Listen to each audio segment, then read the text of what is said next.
एक मुस्लिम बहुल देश ने अपना राष्ट्रीय चिन्ह एक वैदिक पक्षी को क्यों बनाया? इंडोनेशिया का राष्ट्रीय प्रतीक है गरुड़ पंचशील। थाईलैंड के राज चिह्न में गरुड़ है। कंबोडिया के अंकोर वाट मंदिर परिसर में 12वीं शताब्दी के गरुड़ शिल्प आज भी मौजूद है। सवाल यह है, क्या गरुड़ केवल एक धार्मिक कथा है या उसका इतिहास दस्तावेजों में दर्ज है? गरुड़ का सबसे प्राचीन उल्लेख ऋग्वेद में मिलता है। ऋग्वेद, जिसकी रचना लगभग 1500 से 1200 ईसा पूर्व के बीच मानी जाती है। ऋग्वेद के मंत्रों में सुपर्ण शब्द आता है। सुपर्ण अर्थात सुंदर पंखों वाला, एक दिव्य आकाशीय पक्षी। कुछ वैदिक विद्वान सुपर्ण को अमृत से जुड़े प्रतीक के रूप में देखते हैं। वह स्वर्ग और पृथ्वी के बीच गतिशील शक्ति का संकेत है। यहां ध्यान देने योग्य बात है, ऋग्वेद में गरुड़ का पूर्ण पौराणिक रूप नहीं मिलता, लेकिन सुपर्ण की अवधारणा बाद के ग्रंथों में विकसित होती है। अब आते हैं महाभारत पर। महाभारत का संकलन लगभग 400 ईसा पूर्व से 400 ईस्वी के बीच माना जाता है। आदि पर्व में गरुड़ की वंशावली का विस्तृत वर्णन मिलता है। कश्यप, आर्षि, विंता और नागों के साथ संघर्ष। यहां गरुड़ पहली बार स्पष्ट व्यक्तित्व के रूप में उभरता है। और एक महत्वपूर्ण तथ्य, गरुड़ को नागांतक कहा गया है, अर्थात नागों का अंत करने वाला। यह उपाधि सांकेतिक है। आकाश बनाम पृथ्वी, गरुड़ बनाम सर्प, ऊंचाई बनाम गहराई। अब देखते हैं पुराणों को, विशेष रूप से विष्णु पुराण और गरुड़ पुराण। गरुड़ पुराण का अंतिम संकलन लगभग 8वीं से 10वीं शताब्दी के बीच माना जाता है। यहां गरुड़ केवल वाहन नहीं, ज्ञानवाहक भी है। धर्म, कर्म और मृत्यु के सिद्धांत गरुड़ के माध्यम से वर्णित हैं। अर्थात गरुड़ का रूप धार्मिक, दार्शनिक और प्रतीकात्मक तीनों स्तरों पर स्थापित हो चुका था। अब आते हैं ऐतिहासिक प्रमाणों पर। गुप्त साम्राज्य, 4वीं से 6वीं शताब्दी ईस्वी। चंद्रगुप्त द्वितीय, लगभग 380 से 415 ईस्वी। उनके स्वर्ण सिक्कों पर गरुड़ ध्वज अंकित मिलता है। यह केवल धार्मिक प्रतीक नहीं, यह राजकीय मानक है। न्यूमिस्मेटिक एविडेंस, धातु पर उकेरा गया राजसत्ता का चिन्ह। यह संकेत देता है गरुड़ केवल मंदिरों तक सीमित नहीं था, वह राजनीतिक पहचान बन चुका था। अब देखते हैं मंदिर स्थापत्य। ओडिशा के जगन्नाथ मंदिर परिसर में गरुड़ स्तंभ स्थापित है। हालांकि वर्तमान संरचना 12वीं शताब्दी की है, लेकिन परंपरा प्राचीन है। तमिलनाडु के श्रीरंगम मंदिर में गरुड़ मंडप वास्तुकला का प्रमुख भाग है। यह केवल सजावट नहीं, यह अनुष्ठानिक संरचना है। त्योहारों में गरुड़ वाहन पर विष्णु की मूर्ति निकाली जाती है, अर्थात गरुड़ जीवित परंपरा का हिस्सा है। अब एक और रोचक तथ्य, नेपाल की काठमांडू घाटी में लिच्छवी काल लगभग 4वीं से 9वीं शताब्दी के बीच, वहां पत्थर पर उकेरे गए गरुड़ शिल्प मिले हैं। इन शिल्पों में गरुड़ मानव शरीर और पक्षी पंखों के साथ दर्शाया गया है। यह दर्शाता है आइकोनोग्राफी विकसित हो चुकी थी और क्षेत्रीय रूप ले चुकी थी। अब प्रश्न उठता है, क्या यह प्रतीक भारत तक सीमित रहा या समुद्री व्यापार मार्गों के साथ दक्षिण पूर्व एशिया तक पहुंचा? उसका उत्तर अगले भाग में विस्तार से देखेंगे, लेकिन यहां एक तथ्य समझना आवश्यक है। 4वीं और 5वीं शताब्दी में भारतीय महासागर व्यापार अपने चरम पर था। गुप्त काल के दौरान भारतीय व्यापारी इंडोनेशिया, कंबोडिया और वियतनाम तक नियमित रूप से जाते थे।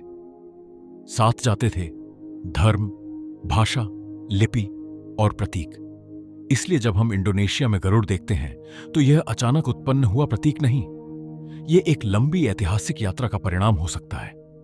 वैदिक सुपर्ण से लेकर महाभारत के गरुड़ तक, राजकीय ध्वज से लेकर मंदिर वास्तु तक, गरुड़ एक विकसित होता हुआ प्रतीक है। अब तक हमने देखा वैदिक संदर्भ, महाकाव्य संदर्भ, पुराण संदर्भ, सिक्का प्रमाण, मंदिर स्थापत्य प्रमाण, आइकोनोग्राफिक विकास। लेकिन असली प्रश्न अभी बाकी है, कैसे यह प्रतीक समुद्र पार पहुंचा?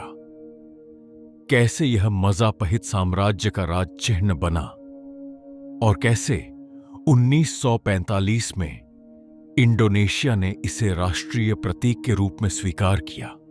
अब प्रश्न यह है, यदि गरुड़ का मूल स्रोत वैदिक और महाकाव्य परंपरा में है, तो वह भारत से बाहर कैसे पहुंचा? चौथी और 5वीं शताब्दी ईस्वी में भारतीय महासागर व्यापार अपने चरम पर था। पश्चिमी तट से लेकर बंगाल की खाड़ी तक भारतीय व्यापारी समुद्री मार्गों से दक्षिण पूर्व एशिया तक जाते थे। इन मार्गों के प्रमाण रोमन और चीनी स्रोतों में भी मिलते हैं। तमिल व्यापारी संघों का उल्लेख दक्षिण पूर्व एशिया में मिलता है। सिर्फ वस्तुएं नहीं जाती थीं, साथ जाते थे धर्म, लिपि, भाषा और प्रतीक। सबसे पहले उल्लेख मिलता है फुनान राज्य का। फुनान प्रथम से 6ठी शताब्दी के बीच मेकांग क्षेत्र में स्थित था। वहां संस्कृत अभिलेख मिले हैं, भारतीय शैली के मंदिर अवशेष मिले हैं। यह स्पष्ट संकेत है सांस्कृतिक संपर्क स्थापित था। इसके बाद आता है चंपा, आज का वियतनाम क्षेत्र। दूसरी से 15वीं शताब्दी तक चंपा में शैव और वैष्णव परंपरा प्रचलित रही। मंदिर शिलालेखों में संस्कृत भाषा का प्रयोग हुआ। यह केवल धार्मिक प्रभाव नहीं, यह शासकीय स्तर पर स्वीकृति थी। अब आते हैं श्री विजय साम्राज्य पर। 7वीं से 13वीं शताब्दी तक सुमात्रा आधारित समुद्री शक्ति। चीनी यात्री इत्सिंग ने 7वीं शताब्दी में श्री विजय का उल्लेख किया है। उन्होंने लिखा, यह बौद्ध शिक्षा का प्रमुख केंद्र था, लेकिन साथ ही हिंदू प्रतीक भी प्रचलित थे। यहां एक महत्वपूर्ण बिंदु है, सांस्कृतिक आदान प्रदान एक तरफा नहीं था। स्थानीय शासकों ने भारतीय प्रतीकों को अपनाया, पर उन्हें स्थानीय शैली में ढाला। इसी प्रक्रिया को आधुनिक इतिहासकार इंडियनाइजेशन कहते हैं।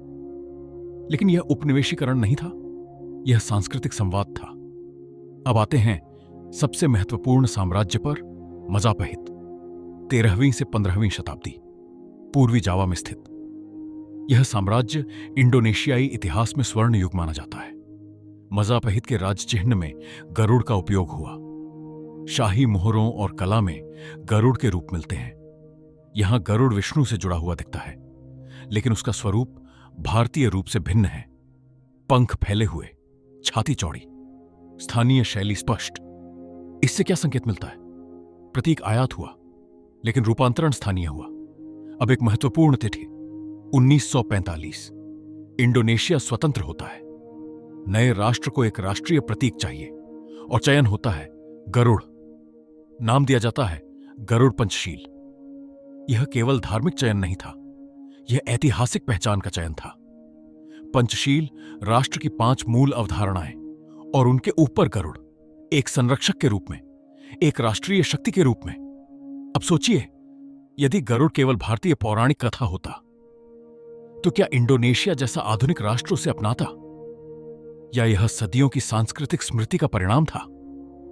इस बिंदु पर एक बात स्पष्ट है, गरुड़ का प्रसार सैन्य विजय से नहीं हुआ, यह व्यापार से हुआ, संवाद से हुआ, विचारों के आदान प्रदान से हुआ। और यही कारण है जब हम आज इंडोनेशिया के संसद भवन के सामने गरुड़ को देखते हैं तो वह केवल प्रतीक नहीं, वह इतिहास की यात्रा है। अगले भाग में हम देखेंगे थाईलैंड और कंबोडिया में गरुड़ कैसे राजसत्ता का प्रतीक बना और कैसे मंदिर वास्तुकला में वह स्थायी रूप से स्थापित हुआ। अब तक हमने देखा वैदिक उल्लेख, महाभारत का विस्तार, गुप्त काल का राज चिह्न, समुद्री व्यापार के माध्यम से दक्षिण पूर्व एशिया तक प्रसार। अब हम ठोस स्थापत्य प्रमाण देखेंगे। सबसे पहले थाईलैंड। आज जिसे हम थाईलैंड कहते हैं, वहां गरुड़ को क्रुत कहा जाता है। यह शब्द संस्कृत गरुड़ से ही विकसित हुआ है। थाई राजतंत्र में गरुड़ केवल धार्मिक प्रतीक नहीं है, यह राजकीय अधिकार का आधिकारिक चिन्ह है। आधुनिक थाई राजसी मुहर पर लाल रंग का विस्तृत पंखों वाला गरुड़ अंकित है। यह प्रतीक राजा के आधिकारिक आदेशों, सरकारी दस्तावेजों और न्यायिक प्राधिकरण में प्रयोग होता है। अर्थात गरुड़ यहां दैवी वाहन नहीं, राज्य की शक्ति है। अब ऐतिहासिक संदर्भ। 13वीं शताब्दी में अयुथया राज्य की स्थापना हुई। अयुथया काल में हिंदू प्रतीकों का समावेश राजकीय संरचना में हुआ। बाद में चक्री वंश, जो 1782 में स्थापित हुआ, ने गरुड़ को आधिकारिक राज चिह्न के रूप में स्वीकार किया। यह परंपरा आज भी जारी है। अब प्रश्न उठता है, क्या यह केवल धार्मिक प्रभाव था या राजनीतिक वैधता का साधन? क्योंकि दक्षिण पूर्व एशिया में राजाओं को अक्सर देवराज परंपरा से जोड़ा गया। राजा को दैवी प्रतिनिधि माना गया और गरुड़ विष्णु का वाहन होने के कारण दैवी सत्ता का प्रतीक बन गया। अब चलते हैं कंबोडिया। अंकोरवाट। निर्माण काल 12वीं शताब्दी। राजा सूर्यवर्मन द्वितीय। अंकोरवाट मूलतः विष्णु को समर्पित मंदिर था। मंदिर की दीवारों पर गरुड़ के विशाल उत्कीर्ण चित्र मिलते हैं। इन शिल्पों में गरुड़ अपने दोनों हाथ फैलाए हुए है। वह विष्णु को धारण करता हुआ भी दिखाई देता है। यह केवल सजावटी आकृति नहीं, यह धार्मिक और राजनीतिक संदेश है। अंकोर साम्राज्य में राजा स्वयं को दैवी आदेश से शासन करने वाला मानता था। मंदिर वास्तुकला राजनीतिक वैधता का माध्यम थी, इसलिए गरुड़ का वहां होना सांस्कृतिक निरंतरता का प्रमाण है। अब देखते हैं इंडोनेशिया का प्रम्बानन मंदिर। निर्माण 9वीं शताब्दी। जावा द्वीप। यह मंदिर समूह त्रिमूर्ति को समर्पित है। विष्णु मंदिर की दीवारों पर गरुड़ के उत्कीर्ण शिल्प मौजूद हैं। यहां गरुड़ का स्वरूप भारतीय मूर्तियों से थोड़ा भिन्न है। चेहरा अधिक मानव जैसा, शरीर अधिक योद्धा जैसा। यह दर्शाता है प्रतीक वही है, पर रूप स्थानीय है। अब इन तीनों क्षेत्रों को जोड़कर देखें। Thailand, Cambodia, Indonesia. तीनों में गरुड़ है, लेकिन हर जगह उसका रूप बदला हुआ है। यह क्या दर्शाता है कि यह प्रतीक स्थिर नहीं था, वह गतिशील था, संस्कृति के साथ बदलता गया। अब एक महत्वपूर्ण बिंदु, किसी भी प्रतीक को राजकीय स्तर पर स्वीकार करने के लिए उसे केवल धार्मिक नहीं, सांस्कृतिक वैधता भी चाहिए। गरुड़ ने वह वैधता प्राप्त की सदियों की निरंतर उपस्थिति के कारण। 12वीं शताब्दी का अंकोरवाट, 9वीं शताब्दी का प्रम्बानन, 13वीं शताब्दी का अयुत्थया और आधुनिक 1945 का इंडोनेशिया। लगभग 1000 वर्ष की निरंतरता। यह संयोग नहीं हो सकता। अब प्रश्न और गहरा हो जाता है, क्या गरुड़ केवल भारत से गया या यह एक व्यापक इंडो एशियाई प्रतीक बन चुका था? इतिहासकार मानते हैं सांस्कृतिक आदान प्रदान समुद्री व्यापार मार्गों से हुआ। ब्राह्मी लिपि के रूपांतरण दक्षिण पूर्व एशिया में मिले हैं। संस्कृत शिलालेख कंबोडिया और जावा में पाए गए हैं।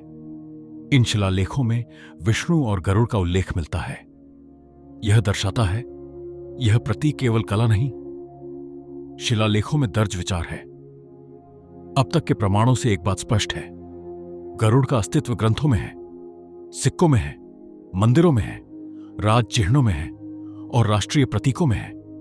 लेकिन अब एक अंतिम स्तर बचता है, क्या इसका कोई जैविक आधार था? क्या कोई विशाल पक्षी इस मिथक की प्रेरणा बना, या यह पूरी तरह मानव चेतना का प्रतीकात्मक निर्माण है? उस प्रश्न की खोज अगले भाग में करेंगे। अब तक हमने देखा ग्रंथीय प्रमाण, राजकीय प्रमाण, मंदिर स्थापत्य प्रमाण। अब हम एक अलग दृष्टिकोण से देखेंगे, क्या गरुड़ का कोई जैविक आधार था या यह केवल प्रतीकात्मक कल्पना थी? भारतीय उपमहाद्वीप में इतिहास के दौरान कई विशाल शिकारी पक्षी पाए गए हैं। Golden eagle, Himalayan griffon, steppe eagle और क्रेस्टेड सर्पेंट ईगल। इन पक्षियों का पंख फैलाव 2 मीटर से अधिक हो सकता है। हिमालयी क्षेत्रों में इनका आकार और प्रभाव सामान्य मनुष्य के लिए अत्यंत प्रभावशाली रहा होगा। विशेष रूप से क्रेस्टेड सर्पेंट ईगल, नाम ही संकेत देता है सर्प भक्षक। अब गरुड़ का मुख्य पौराणिक गुण क्या है? नागों का शत्रु, सर्पों का विनाशक। क्या यह केवल संयोग है या किसी वास्तविक प्राकृतिक दृश्य से प्रेरित प्रतीक? प्राचीन समाजों में मानव और प्रकृति के बीच दूरी नहीं थी। लोग प्रत्यक्ष अनुभव से प्रतीक गढ़ते थे। यदि किसी विशाल पक्षी को सर्प को पकड़ते देखा गया हो, तो वह दृश्य दैवी अर्थ ग्रहण कर सकता था। ऊपर से नीचे आते हुए एक शक्तिशाली पक्षी, धरती पर रेंगते सर्प पर आक्रमण। यह दृश्य स्वयं में प्रतीकात्मक है। आकाश बनाम पृथ्वी, ऊंचाई बनाम गहराई, शक्ति बनाम विष। अब भारत से बाहर देखें, मेक्सिको का राष्ट्रीय ध्वज, उसमें एक ईगल सर्प को पकड़ता हुआ दर्शाया गया है। यह चित्र एज़टेक परंपरा से जुड़ा है। मेसोपोटामिया में अंजू नामक एक दिव्य पक्षी मिलता है, वह भी दैवी शक्ति का प्रतीक है। फारसी परंपरा में सीमुरग का उल्लेख है। एक विशाल पौराणिक पक्षी। यूनानी परंपरा में जूस का ईगल है, आकाश का देवता, और उसका प्रतीक गरुड़ जैसा पक्षी। अब प्रश्न उठता है, क्या यह संभव है कि विशाल आकाशीय पक्षी मानव चेतना में एक सार्वभौमिक प्रतीक के रूप में उभरा हो? मनोवैज्ञानिक कार्ल युंग ने आर्केटाइप की अवधारणा दी थी, ऐसे प्रतीक जो विभिन्न संस्कृतियों में स्वतंत्र रूप से प्रकट होते हैं। आकाश पक्षी स्वतंत्रता का आर्केटाइप हो सकता है, दैवी दृष्टि का, ऊंचाई का, अधिकार का। अब एक और रोचक आयाम। प्राचीन राजतंत्रों में ऊंचाई और शक्ति का सीधा संबंध था। राजमहल ऊंचाई पर, मंदिर ऊंचाई पर, और प्रतीक आकाश का स्वामी। इसलिए गरुड़ राजसत्ता के लिए आदर्श प्रतीक था। वह युद्ध का प्रतीक नहीं, वह सर्वोच्चता का प्रतीक है। अब एक ऐतिहासिक तुलना। रोमन साम्राज्य का ध्वज ईगल। रोमन सेना के मानक में गरुड़ जैसा पक्षी था। यह सैन्य शक्ति का प्रतीक था। फिर बाइजेंटाइन साम्राज्य में डबल हेडेड ईगल आता है। रूस में भी 2 सिर वाला ईगल राजचिह्न बनता है। यह दर्शाता है ईगल प्रकार का पक्षी विश्वव्यापी सत्ता प्रतीक रहा है। तो क्या भारतीय गरुड़ उसी वैश्विक प्रवृत्ति का हिस्सा है या उसका स्रोत स्वतंत्र है?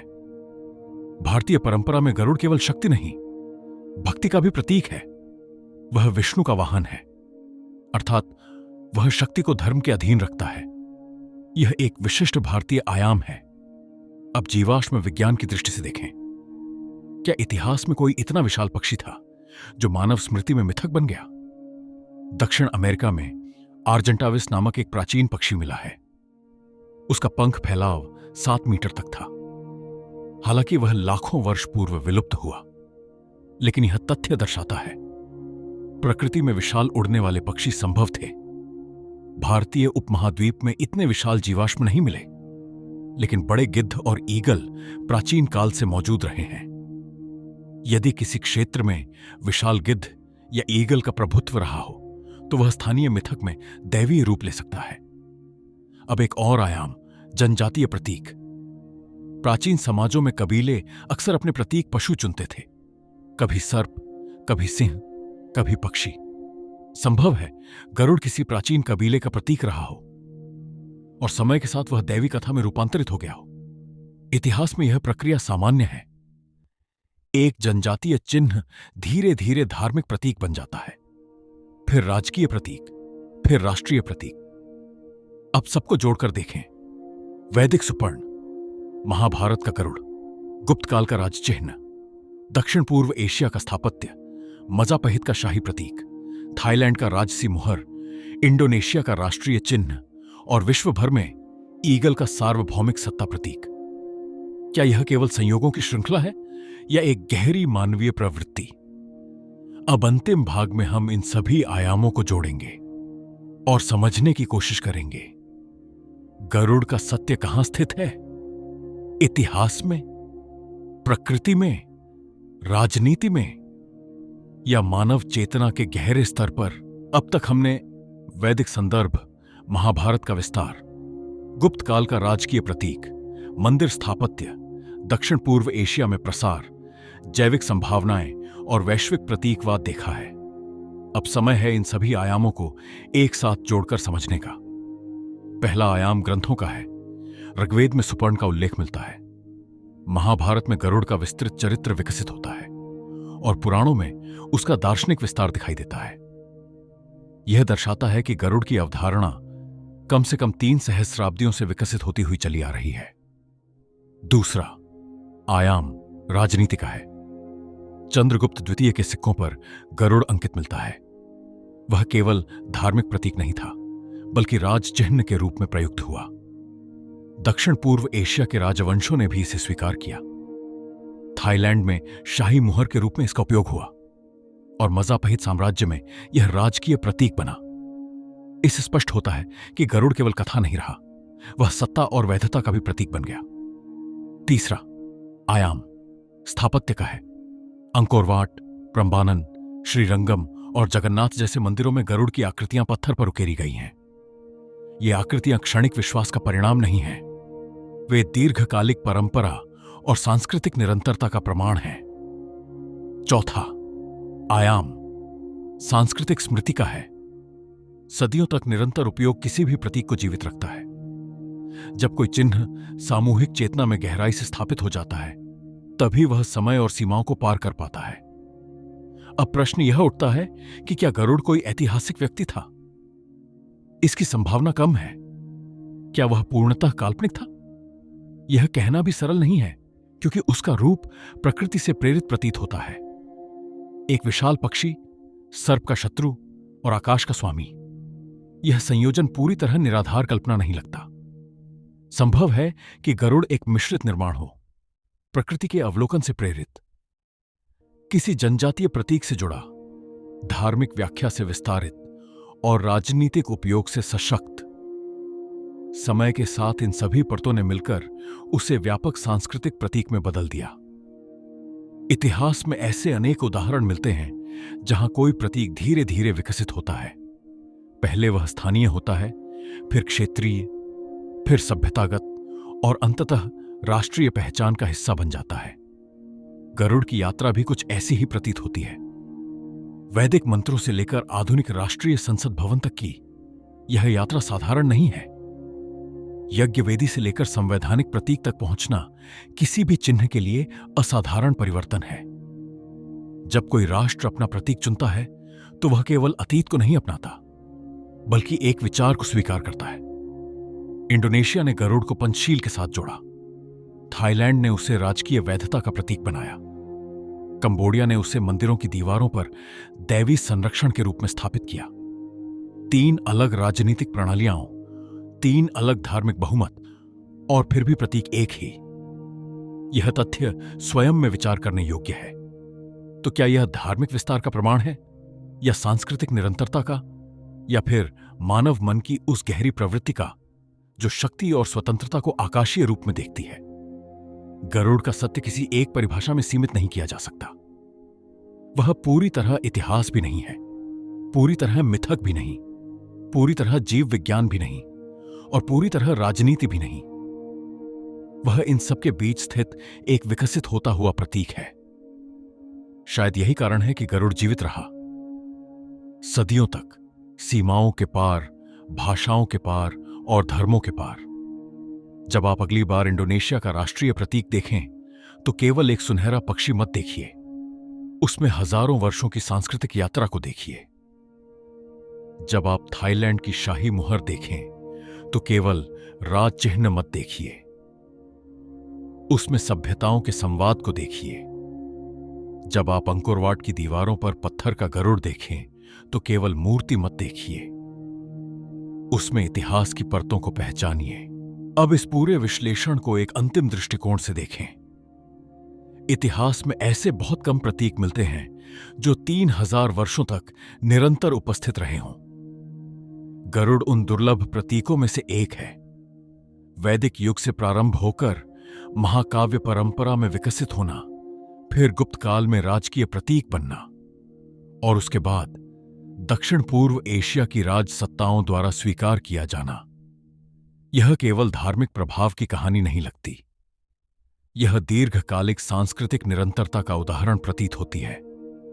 ध्यान दीजिए कि किसी प्रतीक का राष्ट्रीय चिन्ह बनना अचानक नहीं होता। वह पहले सामूहिक पहचान का हिस्सा बनता है, फिर राजनीतिक वैधता प्राप्त करता है, और अंततः आधुनिक राष्ट्र उसे औपचारिक रूप से स्वीकार करता है। इंडोनेशिया में गरुड़ पंचशील इसी प्रक्रिया का परिणाम है।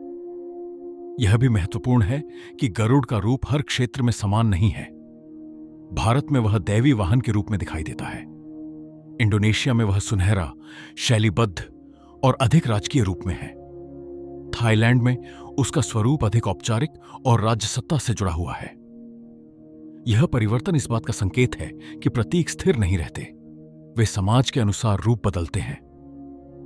यदि हम इसे मनोवैज्ञानिक दृष्टि से देखें तो गरुड़ ऊंचाई, स्वतंत्रता और शक्ति का प्रतिनिधित्व करता है। आकाश की ओर देखना मानव की प्राचीन प्रवृत्ति रही है। इसीलिए आकाशीय पक्षी का दैवी या राजकीय प्रतीक बनना स्वाभाविक प्रतीत होता है।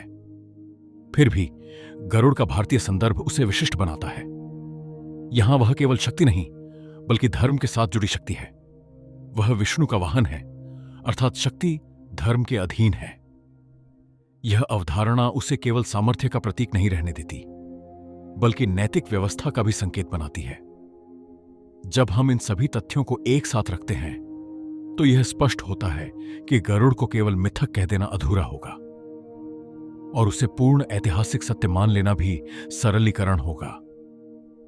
वह एक विकसित होता हुआ सांस्कृतिक प्रतीक है, जिसकी जड़ें ग्रंथों में हैं, जिसका उपयोग राज सत्ता ने किया, जिसे स्थापत्य ने स्थायित्व दिया और जिसे आधुनिक राष्ट्रों ने पहचान के रूप में स्वीकार किया। यही बहुस्तरीय विकास गरुड़ को विशिष्ट बनाता है। वह केवल अतीत की कहानी नहीं है, बल्कि वर्तमान में जीवित प्रतीक है। और शायद यही कारण है कि जब हम गरुड़ को देखते हैं, तो हमें केवल एक पक्षी नहीं दिखता, बल्कि सभ्यताओं की लंबी यात्रा दिखाई देती है। संभव है कि गरुड़ केवल आकाश में ही नहीं उड़ता, बल्कि समय के ऊपर भी उड़ता है, और शायद यही उसका सबसे गहरा अर्थ है। यदि आपको मिथकों के पीछे का शोध, इतिहास के साथ प्रतीकवाद और सभ्यताओं के जुड़ाव को समझना पसंद है, तो मिथोशॉट को सब्सक्राइब कीजिए। यहां हम केवल कहानियां नहीं सुनाते, बल्कि उनके पीछे छिपी परतों को समझने का प्रयास करते हैं।